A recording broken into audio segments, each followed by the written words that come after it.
Beyond and hello, everyone. My name is Jonathon Dornbush, and this is Podcast Beyond, episode 621 of IGN's weekly PlayStation show, where we promise to at least talk about PlayStation for 25% of the time. We actually have a lot of big PlayStation news this week, and an unexpected guest, one might say a former nemesis in our midst, but a friend now. Yeah, Brian Altano. It's good to be here. Hey, Brian. I hate you guys. Good to see you. It's true. Also joining us this week is Max Scoville. Hey. And host of IGN's Podcast Unlocked, yes, you heard that right, the Xbox podcast, Ryan McCaffrey. Here. Thanks for having me. I thought it was an Xbox water bottle. It's a Jedi Fallen Order, but still good choice. Multiplatform Star Wars.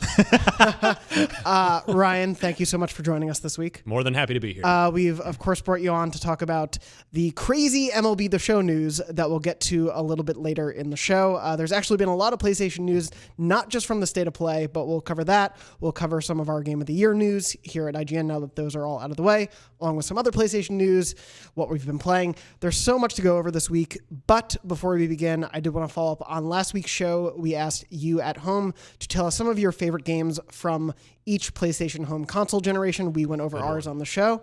Ryan, if you want to think of yours while I read some, feel free to. You got it. I've already got a couple in mind. Perfect. We asked you both on YouTube and on Facebook, and a bunch of you wrote in, so I'm going to read some of these, just going through them pretty rapidly. James O'Donnell on YouTube said, PS1 Metal Gear Solid, PS2 Tony Hawk Pro Skater 3, my favorite Pro Skater, PS3 The Last of Us, and PS4 The Bloodborne, so you've made no enemies at this table. That's true. That's a good list. Psycho First, I think, said PS1 Tenchu, PS2 Okami, PS3 Journey, and PS4 Spider-Man / God of War. I know I'm cheating. I have a story why. For convenience, I'll paste the details here. It's a long story that we may actually do as a memory card later, so I'll go back to that. Moving on from that one, VG Junkie said Metal Gear Solid 2, so a good friend of Max's, Valkyria Chronicles, and Monster Hunter World. Moving on from that. That's like a friend I drifted apart from in high school. That guy Norm said Metal Gear PS1, Prince of Persia PS2, Dead Space PS3, and The Witcher PS4. That was for multiplat. For exclusives, Crash Bandicoot, Jak 2, The Last of Us, and God of War. I'm going to move over to the Facebook group, but while I do, Ryan, do you have a favorite from each gen? Sure do.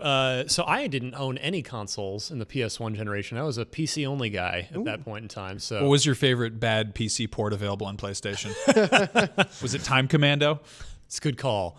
No, but PS2 is the game that seriously, it's one of those games that I think everybody gets a few of them in their life where they're just like a fundamental paradigm shift, either for the industry or at least for you.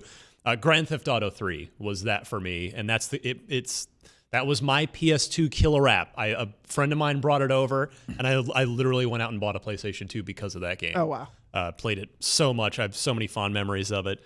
So, and on the PS3 side, Heavy Rain. I love Heavy Rain. I've always loved that game. I think that Max picked that as well. Yeah, we talked about that last week. Love it. And then PS4, I'd have to go with God of War. I mean, it's probably the best game of this entire generation, period, regardless of platform. If not, it's on the extremely short list. And no, it's a good list. Yeah, it's good stuff. You get to stay.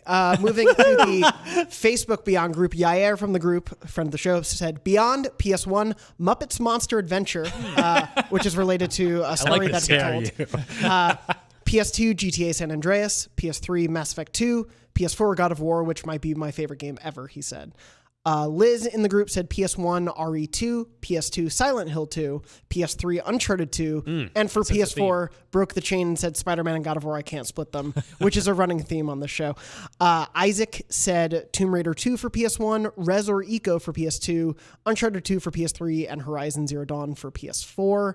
I'll just go for one or two more. Angelo said, get ready for this, MGS, MGS3, MGS4, and Bloodborne. And then last but not least, we'll do Christian, who said PS1 Resident Evil is a tempting answer and certainly a major milestone, but went with Abe's Odyssey, which saw far more run-throughs.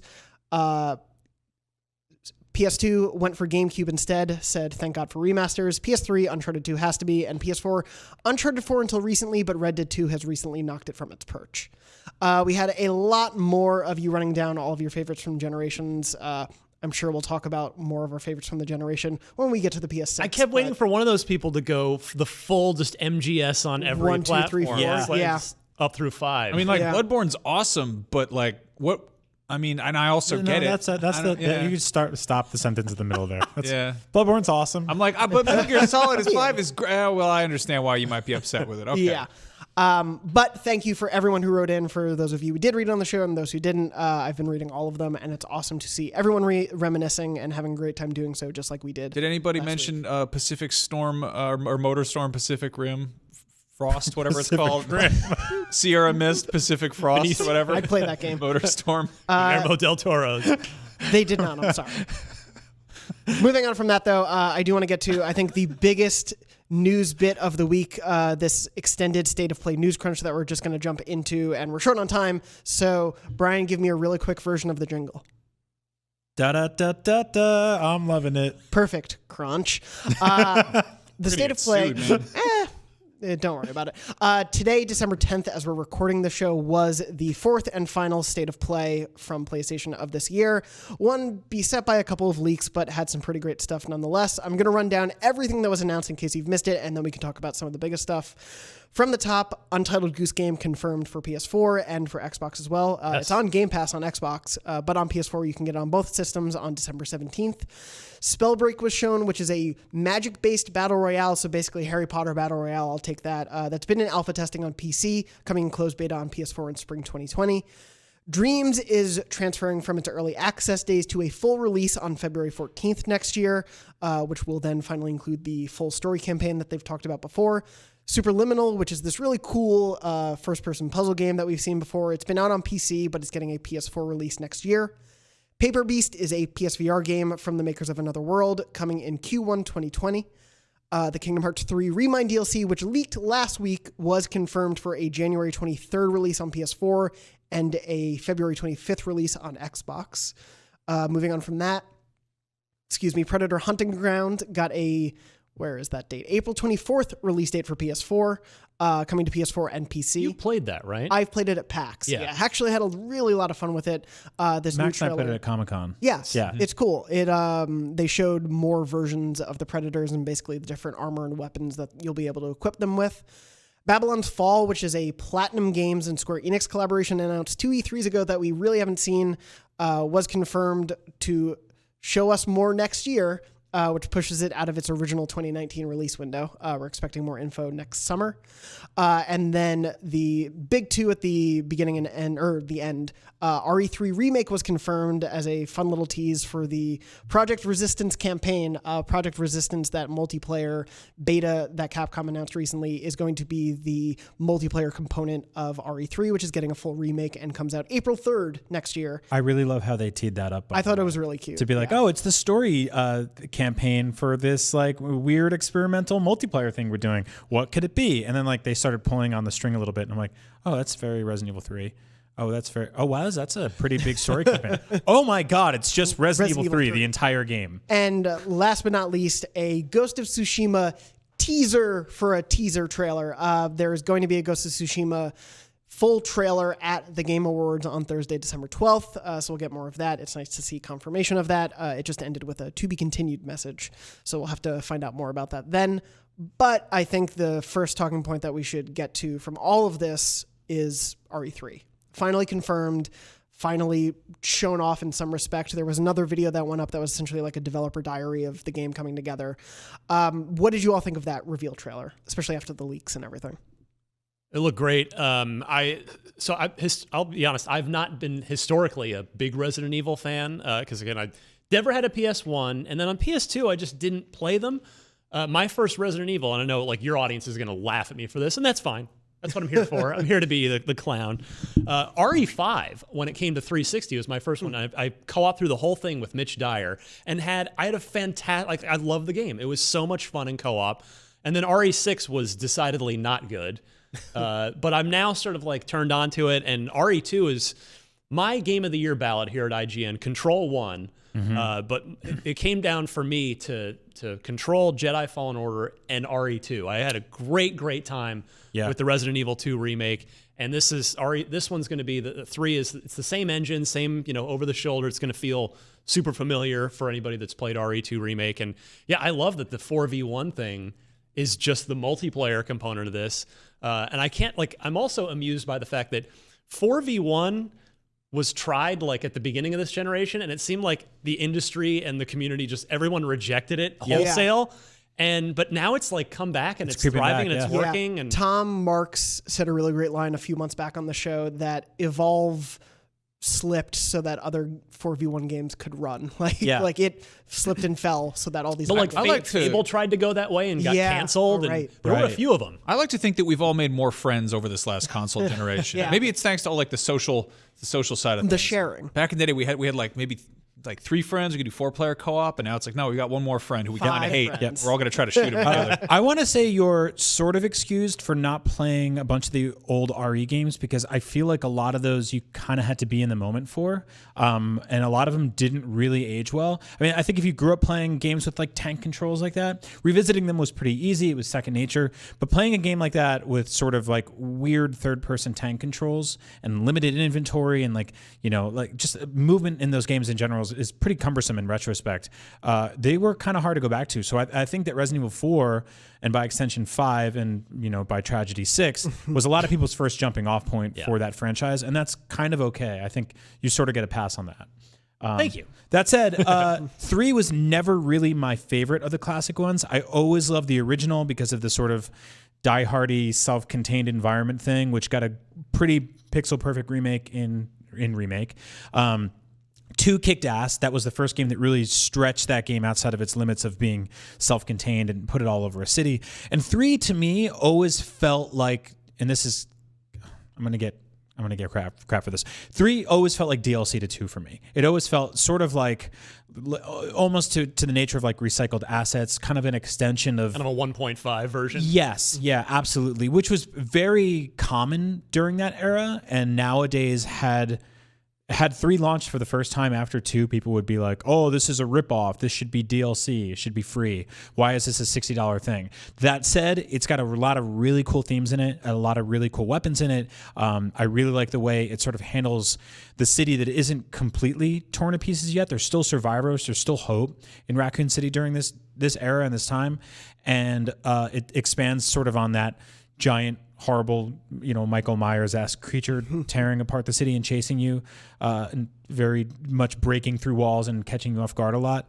So I think this game's going to kick ass for a lot of people. Also, the fact that we're getting it so soon, it's really, really cool. April 3rd, as if the first half of 2020 wasn't busy enough. Yeah, right? Get this. When is Cyberpunk? April 16th. It's a week before. So April now has this, Predator, and Cyberpunk, and it's just, already becoming crazy.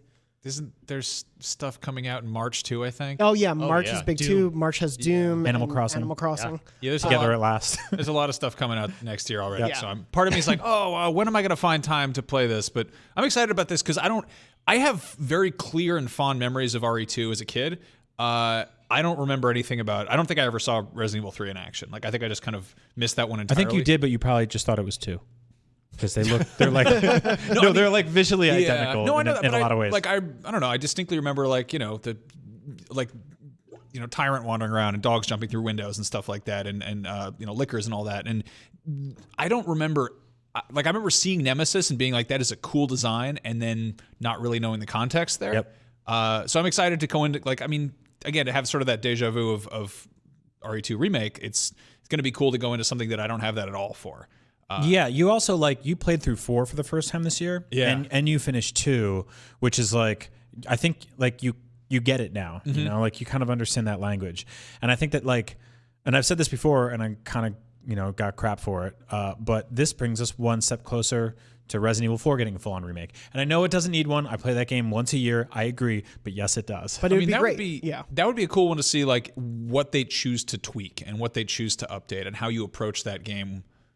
Adding enough new sort of bells and whistles because it has aged so well. What do you need to do to really make it, feel modern? Yeah, I mean, even if it's just sort of a visual overhaul with some quality of life improvements that get rid of some of the sort of finickiness of it, it's good to go. I think that's one of the best paced games ever made. People would be pretty happy with that if it was just more of a visually focused. I've spent a lot of this generation on Unlocked, just ranting about Capcom. I've really until recently they've turned, but they spent the first probably 3 years of this generation literally admitting, in their financial reports, our we're just doing our back catalog. Like they weren't making anything new, and it was so frustrating to me because the 360 PS3 generation, they did so much awesome stuff. So many new things. Street Fighter 4 and Lost Planet and Dead Rising and just on, and they did a lot of great stuff. And so I'm now they're doing the full-on remakes, which don't make me mad because they are like from the ground up. They're 1990s and 2000s games, but completely redone with a 21st century sensibility. So I mean, I think if 3 is as successful as 2 clearly was, that 4 is absolutely in play for a full remake. Yeah, and it would be a next gen thing. Totally. So who knows how beautiful that'll be. Can't even think about that. God. But also Dino Crisis. Also That Dino too. Crisis. I honestly don't think that's like Out of the realm. out of the realm anymore. Yeah. I think this engine that they're working with right now kicks so much ass, and it's obviously easy enough for them to use that they were able to crank out Resident Evil 3 in a year. Well, they must have had a second team, right? Yeah. There's no Co-developing. way. Yeah, this definitely was in some sort of production state before RE2 came out, but I'd imagine then everyone sort of shifted over. Yeah, that makes a lot of sense. That. But I'm so excited about how Nemesis looks. Yeah. I feel like they took that incredibly 90s design and somehow made it look more 90s, but modern. Like He's covered in like caution stickers and like pipes. It's great. He's got like the giant long like Sam Keith teeth, like the Max, or like it's just like a weird old like Image Comics drawing. Yeah. And it's so gross, and I love it. yeah, Sorry, I just wanted to say that. The first look at everything has looked very cool for me as someone who's never played RE3 at all. What I thought was interesting about that reveal trailer was it blended between first person and third person action, and so I couldn't tell if that's what the game was going to be. So much of it was in first person. There was another gameplay video that shows it's third person primarily, but RE7 kind of brought me into the series for the first time, and I loved that first person gameplay. Right. So I wouldn't mind them taking another stab at that, but we'll see what happens. In addition to RE3, did want to of course mention briefly Ghost of Tsushima. We got that very brief teaser. I'm just happy we're seeing this game again. It's Me too. not since E3 2018 where they showed us that gameplay demo. It's basically been radio silence. It feels like it's time. That makes me think that we're almost definitely going to get a release date this week. Do you think we will? You think so? I'm on the fence. I don't know because I assume it's after The Last of Us. So I don't know if they want to wait a little bit into next year to announce that release date. Otherwise, you leave yourself open to a potential, 9-month hanging release date. Like, what do you do there? I do need something to do between RE3 and Cyberpunk. So I mean, that's like True. That week. That week. 3 is days. Yeah. I still think, and I'm sure I'm going to end up very wrong, but it feels to me that this is going to be a day one launch title for PS5. I hope you're right. It is going to come out on PS4. They've said that. They even reconfirmed in the State of Play. They were very adamant of coming to PS4. But it feels to me like it's a new IP. It's from one of your major first party studios who you've talked about before, Jonathan. That this is a studio that's been quiet for a long, long time. Like it feels to me like if it's a PS5 launch title, again, yes, still out on PS4, but it can be a big fish in a small pond at launch, whereas if they're trying to launch a new IP, in, let's say it's August, it does like the Splinter Cell Blacklist thing where it comes out at the very tail end of the generation. Then it's like, maybe it's just going to kind of get lost among the next gen buildup. So I don't know. Right. I'm thinking, my gut tells me day one PS5, but I'm probably wrong. No, I hope you're right. I hope it's sort of a Breath of the Wild situation. This is a studio that helped launch the current PlayStation. With Second Infamous. Son. Second Son, which was like one of the most sort of fully polished. I would say like that was the thing where you brought people over to be like, look what the PS4 could do. Just like it's like, oh, this man with like a hat can run up the side of a building, get the rocks out of his grandmother's legs, like all the fun stuff that game provided. That was a weird side mission. It's a weird. No, that's the plot of that game. No, I really like what that studio does. I do hope that it's one of those things that bridges. This is going to be a weird sort of swan song year for consoles in general, because I don't remember like the last time we've had the sort of tail end of a console be this packed with stuff. Usually people are just like itching to move on. They're holding projects back until the launch of the next thing. That seems to be the opposite case right now. I don't know. In 2013, we did get The Last of Us, Grand Theft Auto 5, Splinter Cell Blacklist. That's true. There were some biggies. But that was the year. With the like full catalog of everything we know, let alone whatever we don't know about coming next year. Like this does feel like with potential to be the greatest year of this generation. Yeah, I agree completely. Yeah, it's we're going out with a bang before Yeah. these new consoles. I do come. think this will be up there with like one of the greatest swan song years for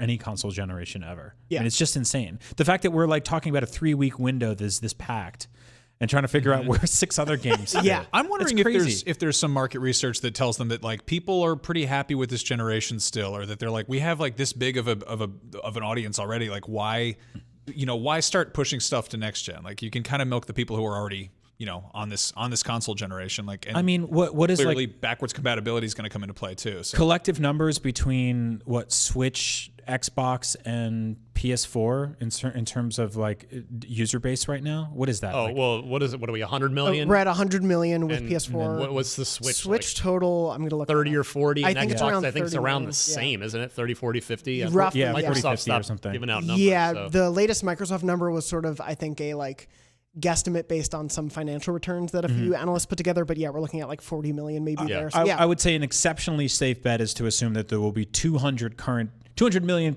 not 200 200 consoles, 200 million current gen consoles, and that is the most conservative number I can pitch out by this time next year. And so, yeah, why make a next gen game? yeah.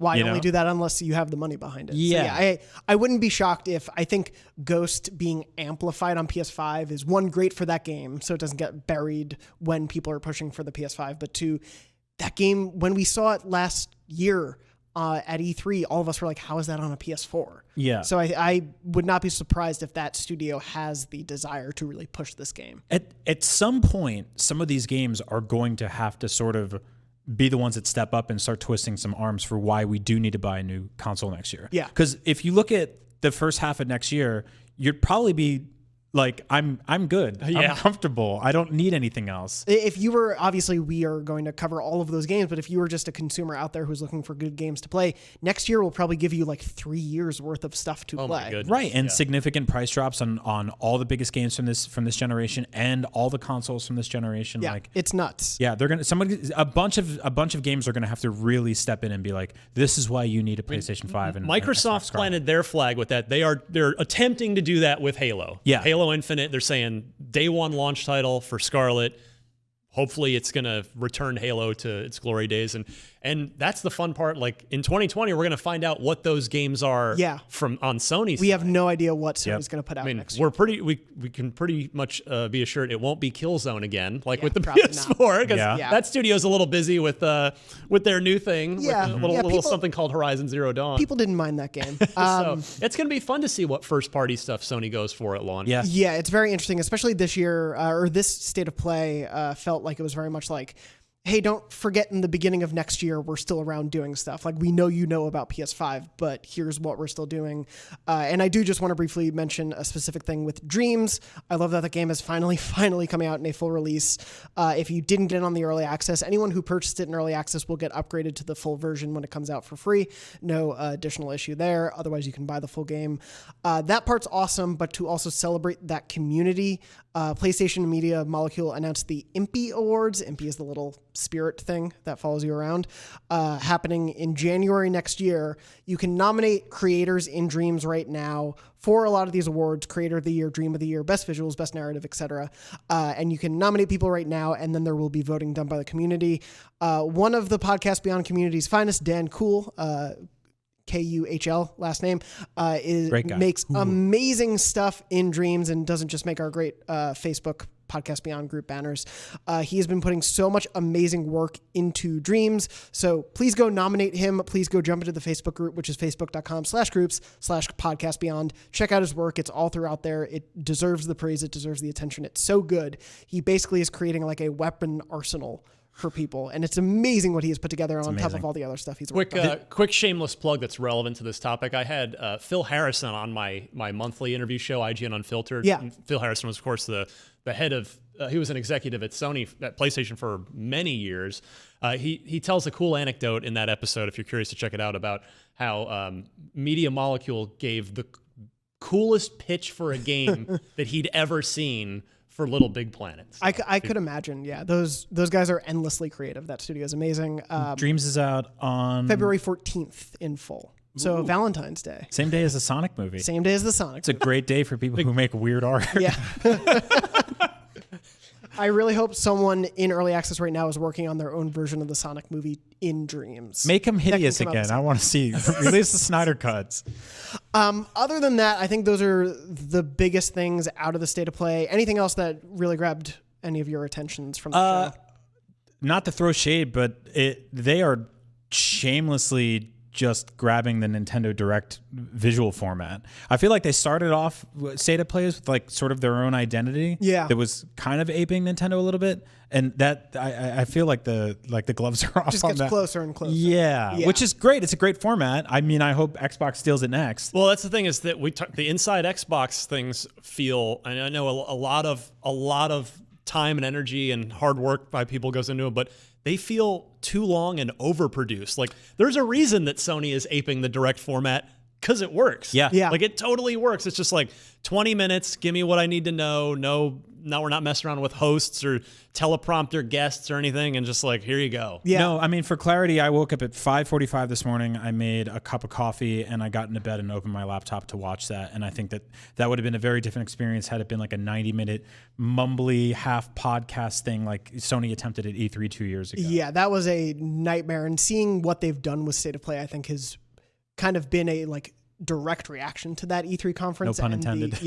And the sort of ire they took from fans of like, what was that? It not only obfuscated the games and the people making them that we wanted to see, but it just didn't work. Yeah. I would say for me with this one, I do think it is overall, like leaks aside, I think the best paced State of Play in terms of the releases and like the magnitude of them. I think they've erred either on the side too much of, hey, The Last of Us is at the end of this, so for the next 20 minutes, it's going to be a lot of really small games that even if they look cool, the audience may not care about as much, or they lean too much into VR for an episode, or, you know, I think they are still trying to figure out what the pacing of this is, but in terms of like scale, showing big games, showing franchises people know, I think this State of Play really worked well. I think it's an absolute triumph to be able to tout cohesion in a video that started with an animated goose and ended with like, you know, a bunch of people killing zombies and then like a samurai for a second. Yeah.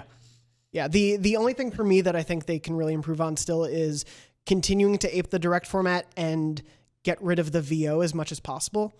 Like Nintendo has almost made VO just into little log lines on the screen. Yep. Whereas I felt like the VO here was too obtrusive, too impressed with its writing. Like it felt proud of its puns, and I wish they would just let the game shine rather than the narrative that the show is building. Just show the gameplay. It was chipper, but again, that could have been because it was 6 a.m. our time, Yes, and I wasn't ready for that yet. Yeah. But overall, I do feel like this was probably the best State of Play for me personally. Yeah. And I'm excited to see where the format goes next year. Do we think, obviously, I think they're going to stick with State of Plays next year. Do we all, now that we have 4 State of Plays in the books, we're looking to 2020, what do we feel about their chances of returning to E3 versus doing State of Plays? I was actually thinking about this. By this time last year, they had canceled their E3 plans for the upcoming E3. Yeah. Which they haven't done yet. But they haven't announced they're coming back either. So you're saying there's a chance. I think they'll be back. Yeah. It's a big year, next gen push. Microsoft's going to be there doing their next gen push. I think the 29 in hindsight, the 2019 absence did make a lot of sense for them. You know, they would have just been treading over the same ground. They didn't, you know, it probably wouldn't have ended well for them in the grand scheme of things. But there's a lot on the line next year, so I think they're not going to skip E3 again. Yeah, totally agree. I mean, next year that's when you get out to the Newsweeks and the the Wired, USA Today and USA. Yeah, you swing big. They weren't at E3 this year, and it was business as usual for us in terms of interviewing people and covering games and stuff like that. But something definitely felt amiss. Yeah, something it definitely that their time slot going to Xbox was just. It went to Square. Oh, it went to Square. That's right. It went to Square. It just felt off. Like I was like, where's PlayStation? Yeah, that and then just the change in the show floor. It felt different, and I hope they do come back regardless of State of Play throughout the year. That hopefully just give us the gameplay teases and the trailers that we want in between. Yeah. Moving on from that, there is a ton of news that we have to cover outside of the State of Play. The biggest one I'm going to get to first was a really big surprise last night before we're recording. Just out of nowhere, MLB the show has now become, in the future, a multi-platform game. Sony, of course, exclusive first-party developer, Sony San Diego, has been developing the game since 2006. However, the MLB and PlayStation jointly announced that yesterday that as early as 2021, MLB The Show will be coming to other console platforms. Now, they didn't state which exactly in that announcement, but both Xbox and Phil Spencer quote tweeted that, and the Nintendo of America account quote tweeted that press release. So chances are MLB The Show in 2021 or further will be available on Scarlet and Switch or Switch 2.0, whatever it is. That makes me feel like it's definitely going to happen because Xbox had a human man tweet that out, and he's free to do whatever he wants. Nintendo is like one of the most historically buttoned up companies in the industry, and for them to tweet out like a baseball emoji and like a thumbs up or whatever, like that means like I definitely feel like something's happening. So Ryan, you and I were talking about this before air. Our running theory is that the reason that it played out that way and wasn't coming to Xbox and Nintendo is more from the Sony side than the MLB side. Yeah, probably not wanting to name them. I was gonna do an actual spit take bit for this, but then if I wasn't sitting on the end, so I would have just been. It would have not ended well. Brian or me. So it's like, all right, I'll skip that. But this, I mean, this completely came out of left field on me. That's why I brought you on. No, I really was. I mean, I had completely given up hope of Xbox ever getting a simulation baseball game, because there is RBI Baseball, which MLB develops and publishes themselves with an in-house team. But it's a game. It's on mobile and Xbox and PlayStation. It's an arcadey kind of game. Yeah. It's not a hardcore sim realistic game. And I mean, this is literally the best possible outcome for, I think, everyone, even if you're a Sony fan, because if you're MLB, and as we said, MLB was seemingly the one that made this happen, because I can't imagine Sony volunteered. It was probably part of the terms of renewing the licensing agreement with MLB, where they said, well, you know what, because they're looking at the NBA, they're looking at the NFL, whose video games, their brand is on every video game platform. MLB doesn't have that in a significant way. So, MLB The Show is great, but it is on the number one platform. But you're still, what did we just say? We're leaving out 80 million people, something like that. Yeah, 80 million gamers. So, but also they're leaving you out because you love Xbox and baseball. Yeah, but it's I thought I have literally asked executives at EA, like, hey, is MVP ever going to come back around? Because interestingly, the way the deal works, the seeds of this, I won't bore you all with the explanation now, but the seeds of the baseball situation being what it is with video games goes back to EA signing the exclusive NFL license for Madden. And I won't take you on that walk. I did it on Unlocked if you want to hear it on there this week. But the point is, it's MLB clearly went, hey, we want our brand everywhere. You guys make a great game. We want to renew this deal with you and stay in business with you, but we want this everywhere. So, Sony basically, I mean, they had to agree to it to keep the license, but they win because just like Microsoft with Minecraft, Sony will get a cut. They'll get a piece of every single copy sold for Xbox no and matter Switch. What platform. So they win. Microsoft wins by getting finally not only any baseball game, any sim baseball game, but the best one. Same thing with Nintendo. And obviously MLB wins. They get the brand out there. And most of all, just baseball video game fans win because you don't have necessarily, if you don't have to have a PlayStation platform anymore. So it's just, I could not have foreseen it going this way, but it really does make a lot of sense. And I just could not be happier about this. It's so great. Do you think this is sort of symbolic of the walls coming down about exclusivity in general? No, only because, and I don't say that as a knock at Sony or anything, but I do believe, until we hear definitively otherwise, that it was MLB that wanted this, not Sony. Because, why would Sony willingly, I mean, okay, yeah, they would make more money, but they probably wouldn't necessarily be super eager to, given their history with sharing, they probably weren't eager to give up one of their first party exclusives that's so well liked as well. So yeah, totally. I mean, ultimately, you do want to create system sellers, and you want to make things like that justify the purchase and make people want to. And there are plenty of baseball fans, maybe not in like a needle moving number, but there are plenty of baseball fans that buy the PlayStation platforms just to play MLB The Show because it is the game. Yeah. And there are at least 20, 30 people on Switch that love baseball as well. Yeah, I mean, at least. Are dying for Mario to appear in this game. Already I had people in my timeline going, so does that mean we could get cross-play and maybe I could, go from my PS4 to my Switch? I'm like, well, this is Sony.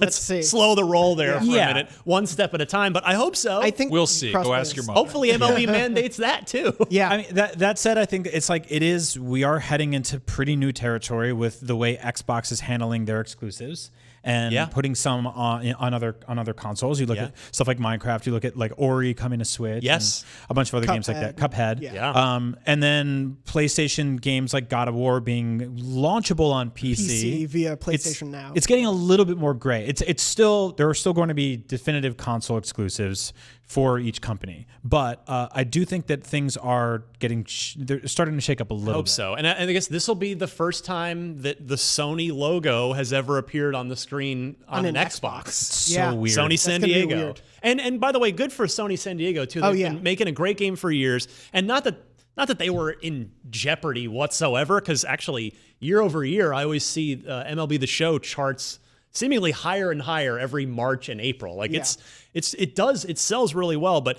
this is just an extra layer of job security for them. It really, they're locked in for a while. This is just great news. Hey, you know what else is great news is the Yakuza series is coming to Xbox Game Pass. Yeah, that's another PS4 it is. exclusive. That's true. You should have me on Unlocked to talk about that. Come on, it speaks the good word of Yakuza it's to another whole January, audience. right? Come on, I'll have you on. Come on over. It's all the remasters, right? That also has bats in it. You can use them to hit street thugs. Baseball is going across every platform. It's amazing. Guys, you know what has a lot of bats? Bloodborne. Available right now on PlayStation 4. Batman. And I guess the Pro, but it's not. They didn't add any. Does it have bats, really? There's some bats. But they're like a decoration. You don't really fight them, do you? It doesn't matter. There's like bats are bats. There's like floor crows. You're a floor crows? Yeah. Floor crows. Floor crows voice 7 years ago. On the show. Oh my God. No, it is incredible news. It's exciting to see Sony, even if they were forced into, as we suspect, make this move and start at gunpoint. Which I'm not trying to suggest a baseball bat shaped. I'm not trying to suggest that Sony was like, oh, fine, I guess. Yeah. Like, I'm sure, I'm just saying it probably wasn't their idea. Yes, but it's clearly there's a big benefit for them. They're going to make a lot more money. It'll work out definitely well for them. And this doesn't mean that suddenly every PlayStation exclusive is going to be on every platform ever. Don't worry. I'm sure Herman wouldn't do that to us, but we will. My good friend Herman.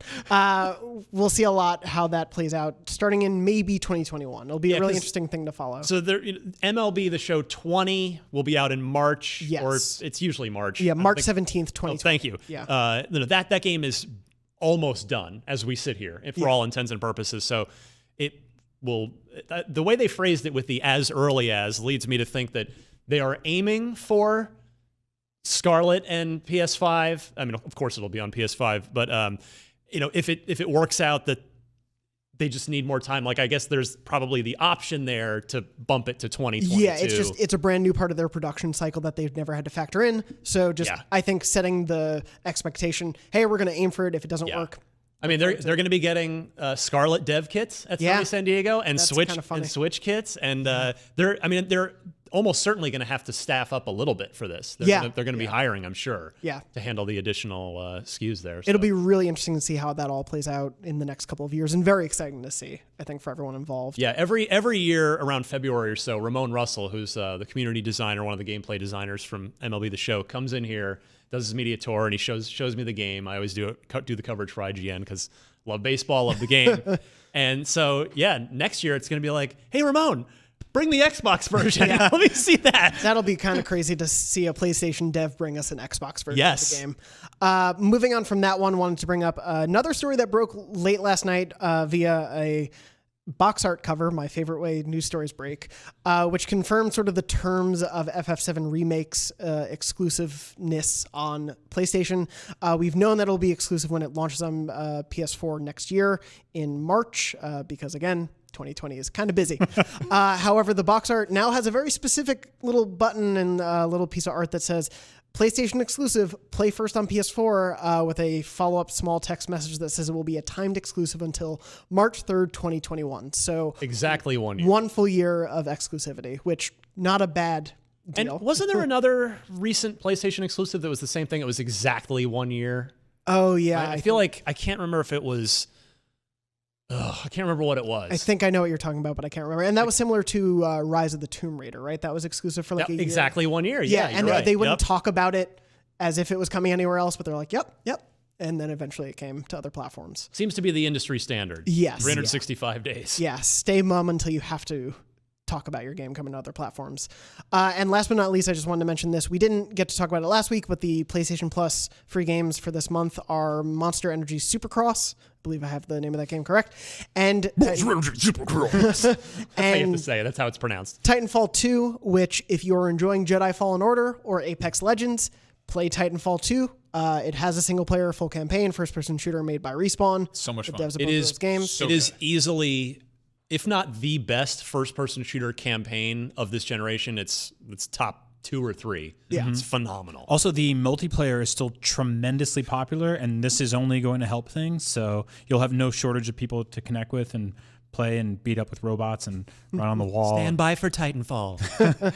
Yeah, it's exciting to see. So if you haven't played Titanfall 2, definitely play that. Moving on from that, though. Wait. Yeah, You've been playing lots of Death Stranding and you're looking for something a little faster paced. Monster Energy Supercross. if you like Monster Energy favorite bikes thing. and jumps. That's true. Dirt. It is a Death Stranding prequel, if you think about it. It's a Strand game. The Strand genre continues to grow. Moving on from that, though, I did want to talk about, speaking of Death Stranding, the various Game of the Year awards are now out at IGN. All of our platform awards, all of the genre awards, art and craft awards. This year we had one unique award that was earned last week before all of the awards were given on Xbox. We had a bit of a different situation with that one, but we did award. We've changed how things... Crackdown 3. Well, we've changed how... I only bring that up to talk about how we've changed platform awards here. They used to be multi-platform games were included, and we often found we run into these weird cases where, hey, a game wins for Game of the Year, but maybe it doesn't win on one of those platforms, or it wins both platforms, and then And it's genre award. And a genre award. So then 3 other games maybe that could have gotten praise or attention that they deserved didn't. So we changed the awards this year. So PS4, Xbox, and Nintendo were all platform exclusive games nominated for Game of the Year. And that didn't mean every exclusive was nominated. In the case with Xbox, we only nominated, and thus by default won, though very deserving, Gears 5 won.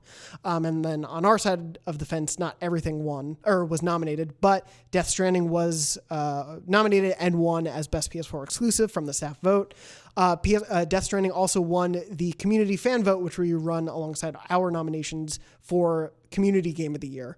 And then Game of the Year on our end, which we all voted for as a staff, Control won. Control from Remedy Games, makers of Alan Wake, which I hope is in the DLC coming up.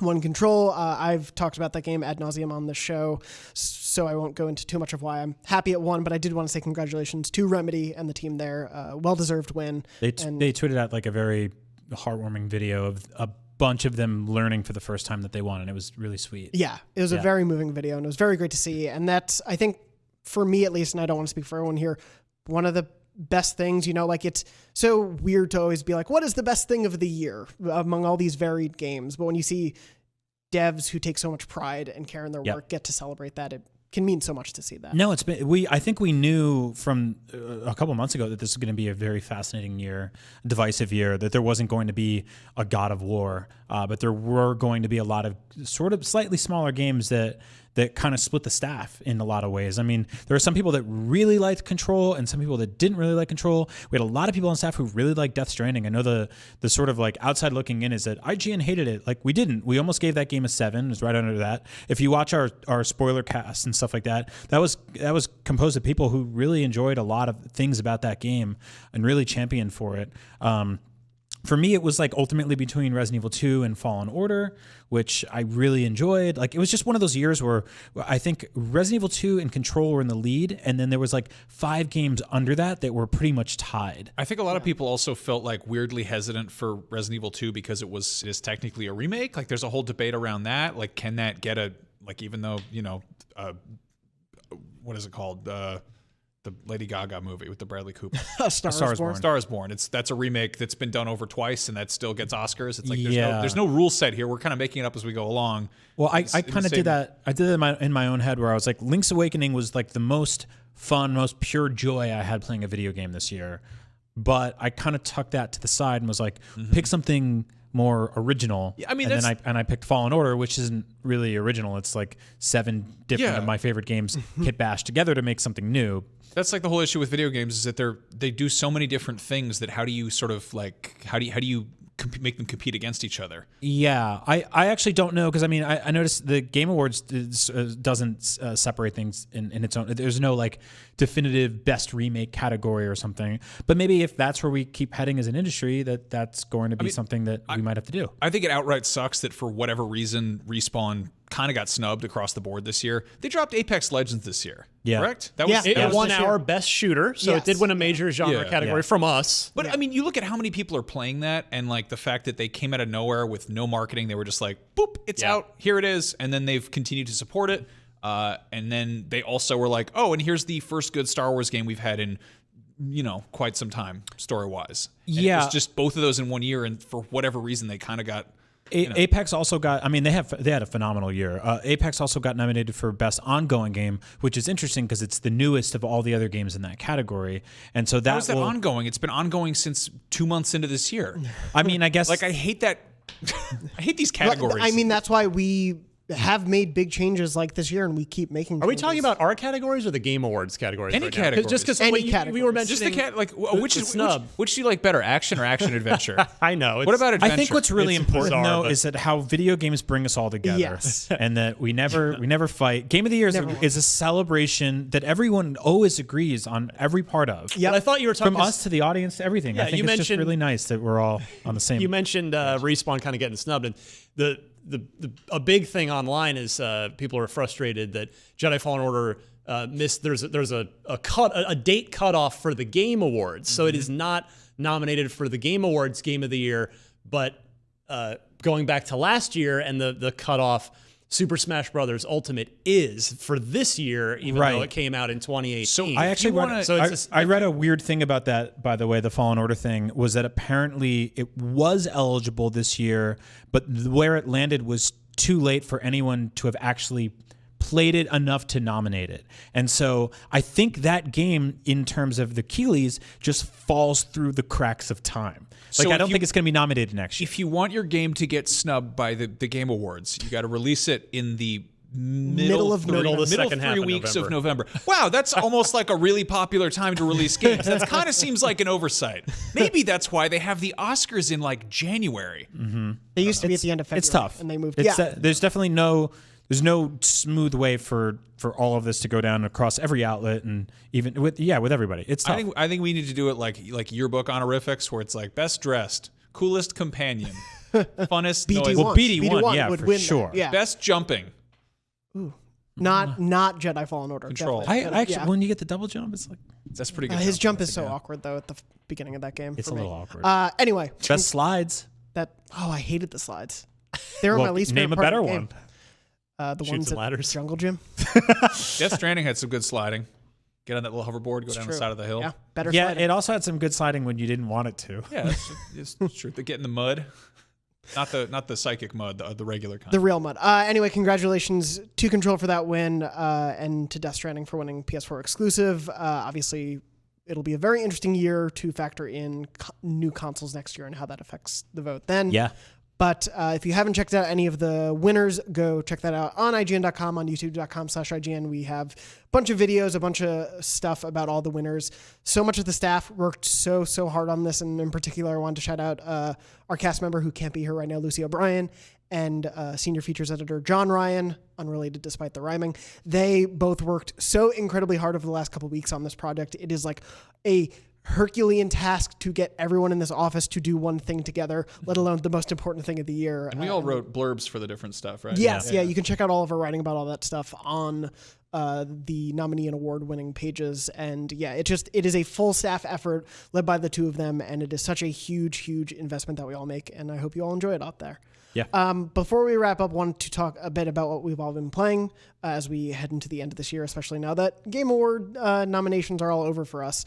And Max, I wanted to start with you because not a game that anyone can play at home just yet, but you got to play the game in preview. Dragon Ball Z Kakarot comes out January 17th, I believe. Yeah. So this is, I think it's easy to kind of glaze over. First of all, if you're not a Dragon Ball fan, understandable, but if you are, there are a lot of Dragon Ball games over the years. They get kind of churned out. There is I think I counted at one point, and I might be wrong, but I want to say there are dozens. There are I want to say there were 70 when we looked it up. Wow. Oh my gosh. I could be wrong there, but there are a lot of they've been making them since the mid 80s. So I smell a list. Yeah. Anyway, no, Don't tell it's Lucy. exhausting how many there are. So it's kind of easy to be like, okay, another one, who cares? But in this case, it really feels like we're getting another licensed game that's actually not just squandering a license. This is a full-scale action RPG that summarizes the entirety of Dragon Ball Z, which is I think it's 251 episodes in the anime. Which is the original anime, This right? is the second anime, technically. Z is... Dragon Ball was first, and then Z. Dragon Ball is Kid Goku, Dragon Ball Z is Adult Goku, and this is the entirety of Dragon Ball Z, which is kind of the fan favorite for the most part. And it's got your typical guys with pointy hair screaming and shooting fireballs at each other. But what's really cool is that it also has sort of these open world-ish areas to explore that are full of familiar NPCs and weird little side quests and just a bunch of goofy stuff that kind of gets usually left out of normal Dragon Ball games. It's also it's funny as hell, and I got to play it with the American voice actors, who a lot of people are very familiar with. But it's kind of weird to be sort of churning through it and be I played the first 3 hours, I think, and it was it is a substantial kind of Dragon Ball RPG, which I don't know. It would be nice I hope there are more people out there who are excited about it. The combat gets a little bit wonky. Please be excited. But no, I wanted to ask about the combat because I've heard it be told as it's inspired by the Dragon Ball Z fighting games that are out there. Is it, or is it? I would say it's similar. It's kind of in a 3D space, but what's cool is that they kind of a lot of the Dragon Ball games have been, the obvious correlation is let's make a fighting game. And generally, because it was always a licensed game, it's kind of a subpar fighting game. And there've been a few good ones in there. And I want to say it was around PS2 GameCube era when Dragon Ball was first kind of getting popular stateside that they were they made Budokai, which was a sort of 3D fighting game, which was not really up to snuff as a proper fighting game, but was popular nonetheless with fans. And then last year or year before, I can't even remember. Year before, I think. We got Dragon Ball FighterZ, which was Arc System Works, the guilty, was it guilty? BlazBlue. The BlazBlue devs doing a dedicated Dragon Ball fighting game, which kind of ate Marvel vs. Capcom's lunch as sort of a 3v3 combo-based fighting game. And it was weird to be oh, okay, so that's a legit, really competent, solid Dragon Ball Z game that tackles the fighting side of it. And this feels like kind of a logical follow-up to that. And then okay, here's for the nerds who like the story. So I'm really excited about it. This is definitely, it's going to be fun because it's also the first big game of the year. I have no idea if it will make any sense if anybody jumps into it who doesn't already like Dragon Ball Z, but it's... Did it feel obviously as someone who knows the series very well, did it feel like it was a overview recap of all that story? Because you've told me it dips into some of the weirder side episodes of the show as well, or did it feel like if you were maybe just going along with the pace of the story, you could get the hang of it? I mean, if you've never been exposed to this stuff, I imagine it'd be a little bit confusing, but it is presented sort of cinematically. There are, cutscenes, there's kind of character introductions, and there's little bits of lore scattered around. So it's kind of you find, items and it gives you context. I would say it gives more context than watching Dragon Ball Z cold does, to understand, character backstories. Yeah. But I would say the combat is maybe the weakest part of it, which is sort of a bummer. But it definitely, the camera gets kind of tangled up sometimes when you're doing crazy combos and stuff. But I feel like it's structured more as an RPG. So it's got some honestly, it feels like a Yakuza game but with Dragon Ball. So I'm extremely sounds into that. Up your alley. Yeah. I'm really excited to talk about that game next year, especially to start the year. am not nearly as knowledgeable about it as you, but I'm a big DBZ fan from when I was younger. So I can loan you the manga and you can get all caught up. I'll read the manga, play the manga. I'm tired. Max, you also had put down on the list here, you've been playing, is it Shadow of the Colossus? It is. Or is it another SOTC? I finally got a 4K TV. And so I just was like, all right, let's put this through the paces. And I was like, fiddling with the HDR, and Shadow of the Colossus on the 65-inch television is like just stunning to look at. And I I put that on, and RE2 is also very spooky, very very creepy time. Have you beaten it? I beat RE2 with I did Claire's campaign and kind of ducked out for Leon, so I'm jumping back into that because I want to fight that crocodile. Gotcha. Yeah. Ryan, you also bought a 4K TV, correct? Max and I were both Black Friday shopping buddies, TV shoppers. I had a 8.5-year-old Panasonic Plasma, which had been serving me well, but it's just I finally was like, I knew I wanted to get a 4K TV before the consoles next year, and I kind of thought I would wait till the 2020 TVs come out, which is usually in the early springtime, but I jumped on a Black Friday deal that was for the LG B9, which is super well regarded. It's an Great OLED. droid. Yeah, exactly. And yeah, it is. It's real impressive. It's just like, it's so nice to have that now. Like I've been, I couldn't wait till the next episode of The Mandalorian aired so I could watch it in 4K. Yep. And what was the first game you took it for? I did fire up Gears 5. Okay, that's the perfect answer here on No, that's a stunning video game. I was gonna guess Forza, because those in 4K. I haven't actually teed up Forza yet, but yeah, Forza looks amazing. It always looks amazing. I played a bunch of Forza and I was like blown away, and I was like, I have an Xbox One S. I'm not even getting like the full effect here. Yeah, like I totally was like, whoa, this is incredible. And I was like, this is on, okay, never mind. Yeah, they dial it up even further on the X, but that's been fun. I'm actually re-reviewing Halo the Master Chief Collection right now. Again, not the right show for it, but I reviewed that 5 years ago, and it's come to put it, I mean, it's a pretty incredible redemption story for that game.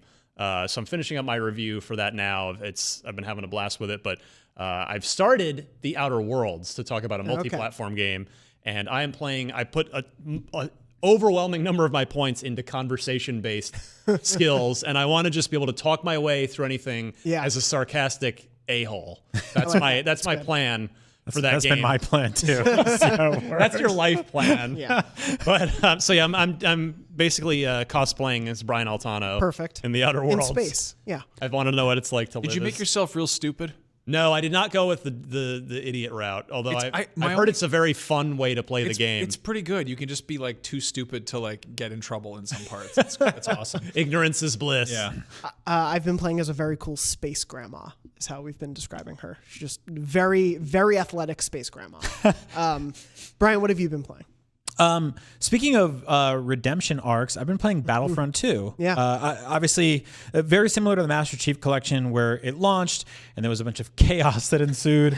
But that was it was developed by a team of people that have slowly added more and more free content to it. And I, like many other people, have caught the Star Wars bug through Mandalorian and Episode 9 coming. And you weren't a fan before. Yeah. And then you decided to dip in. First time checking out Star Wars. Pretty cool. And they weeded out a lot of the microtransaction stuff's been kind of all that. Out, so right? essentially, that was there for like the first 48 hours of the game launch. Then I think they added some stuff like that later on, or they threatened to. I don't remember how the exact story is, but I know that like jumping in 2019 for the first time. First of all, that game is incredibly cheap. Second of all, it's got content from like 7 different Star Wars movies. It's getting stuff for Rise of Skywalker, and they just launched the Celebration Edition, which unlocks all of the cosmetic skins, all of the extra stuff. But new map, which is the Chicago Convention Center. Yeah, that's right, which is huge and sprawling and terrifying.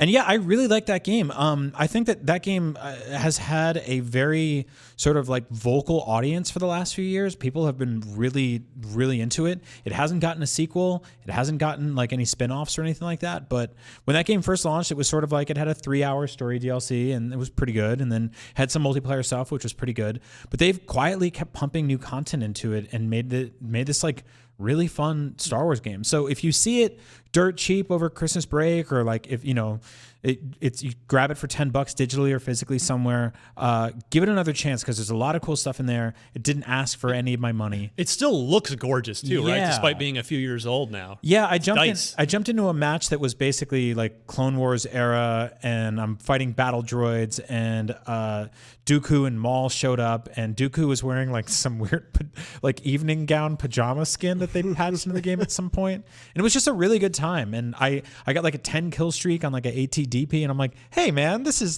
fun. This is pretty I'm cool. glad this is here. Did that get a PS4 Pro patch? I don't think it needed one because I think it launched capable of doing all that stuff. That would make sense. Yeah, the original did not.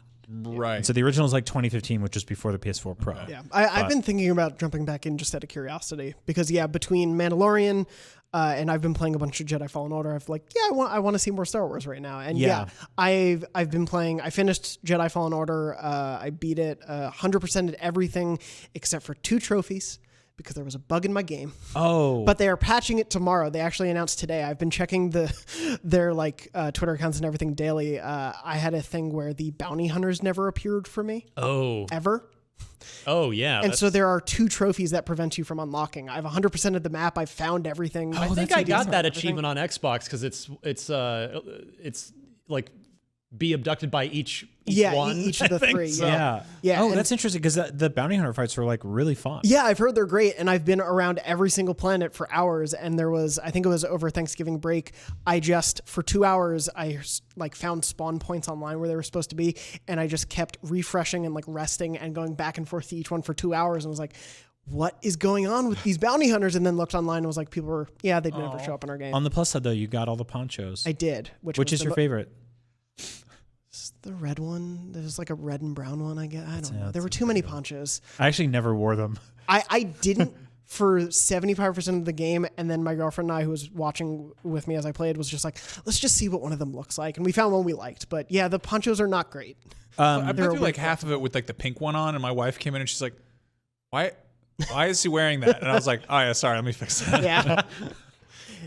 Apparently that stuff was added pretty late in development. I could see that. Yeah. It's the ponchos are not great, but it's a small like nitpick in a game that I really enjoyed. And I've also been playing Arise, which came out last week, I think. I haven't finished it yet. It's a like 10 chapter indie game that was shown in the last State of Play, not the one that just aired, but the one before that. And basically you're playing through the memories of a man's life. He's died and is in sort of a limbo, and each level is a different memory in his life. It has a rewind, fast forward time mechanic. So basically you're going through a memory. It can take place over the course of a day, an hour. There's a level where you play through a what is it called? Earthquake, and it's a 11-second long time loop that you just have to keep going back and forth as you go through a level. It starts out pretty simply. Some of the jumping, getting the hang of it is a little tough, but once you get to play with more of the time looping mechanics and you get the ability to slow down time, that's key to some of the platforming. It gets to be a little more intricate and a lot more fun, and it keeps throwing new things at you in each level. So even when I was maybe frustrated at a point, the next challenge would be totally different. So it was a little more fun to play that. I played a bit of that. I jumped into that immediately after Fallen Order, which was a terrible idea because it's sort of like breathy and floaty and you're not killing giant spiders with a laser sword very fast. But it's got sort of almost like a cute God of War look to it, but it's like, I feel like Braid and Fez kind of like mechanics. Yeah, it's like cutesy God of War, but Braid. You're like a sad old man who's trying to go get some stuff done, but you're like rotating stuff, and aren't we all? Yeah. It's really cool. I haven't finished it, so I don't know if sort of the emotional resonance stays there throughout, but I really like the tone and even though he's dead, there is a bit of an optimism to the game in the way that it tackles the idea of memory and reflecting on your life and things like that. So definitely enjoying that. If you've been playing it at home, let me know. Definitely a smaller one for our audience, but excited to hear what people are thinking about that. But other than that, before we wrap up, did want to do a couple brief memory cards, as I mentioned, since we're short on time. Brian, give me a memory card jingle. Da da da da da. Memory card. Crunch.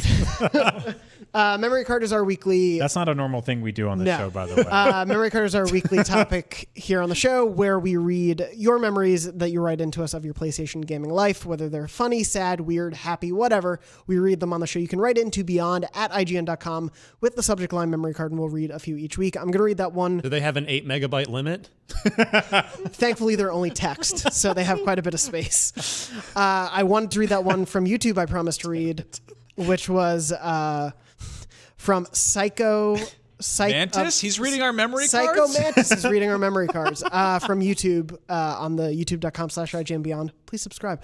Wrote in the comment after they mentioned all of their favorite games, where they said Spider-Man and God of War were the favorites for PS4. The 2018 combo platter. I'm cheating on this one because 2018 is the year I lost my home. The house was deteriorating from a leaking roof in the other room and was creeping up on my room. I could afford the monthly payment, but I could not afford or save for the roof repair. And I was always turned down for loans or financing. So I moved back in with my parents on their couch into their 2-bedroom house. And my brother was cool enough to let me set up my TV and PS4 in his room. So I got to keep playing and finish God of War and then move on to Spider-Man when it came up. It made what should have been a year of spirit-crushing defeat into one of my best years. So I'm glad those games were able to be a bright spot for you in those tough years. I want to do another that was sort of a combo of the topic from last week and memory card. This is from Sam, who wrote into beyond@ign.com, and Sam said, "Hey Beyond crew, here are my favorite PlayStation games by each generation. I wrote a little memory card for each. I love Spyro 2 Ripto's Rage for PS1. Good. My little brother, aunt, and I took turns playing it over the course of many sleepovers, and it was the first game I ever finished. Almost 20 years later, we had another sleepover when the remaster came out on PS4. I love Ratchet & Clank for PS2. When my dad, brother, and I bought a PS2 in 2004, it was our first game for the system.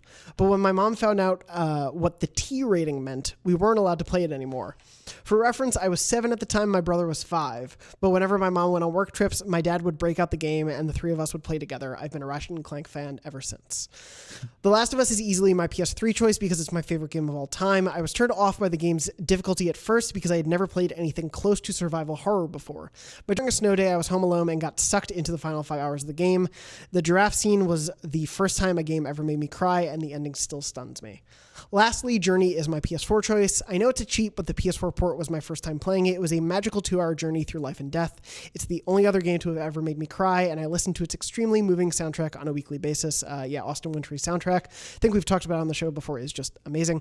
P.S. Thank you all for everything you do. I've been listening since my freshman year of high school, and I'm graduating from college in a week. The show has always been there for me. It's very special to me. Love you all, Sam." Thank you to Sam and Psycho first, who wrote in for this week's memory card segment. We have a bunch more to read, and as we have a few episodes that we'll record before the end of the year, we'll definitely read some then. But if you want to send yours in still before the end of the year, please do beyond@ign.com with the subject line memory card. But with that, that brings us to the end of Beyond episode 621.